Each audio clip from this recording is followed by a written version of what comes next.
Hi, this is Ron Nutter and welcome to another edition of Tech Bytes Product Reviews with Ron Nutter. For those of you that have 3D printers or are thinking about one, this is a filament that I wanted to show you because it caught my eye. I mean, you can, as with anything, you can spend as much on something as you want to, but this one was no muss, no fuss. It's transparent, and I've already got some projects planned for it.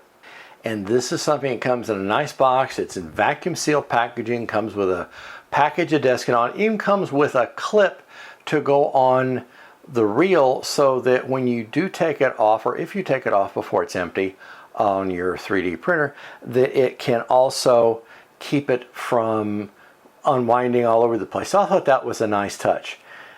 This one gives every appearance that it's going to do what I need, and the next time you're looking for a filament for your 3D printer, give this one a look, and I think you just may be surprised with what you find that it will do for you.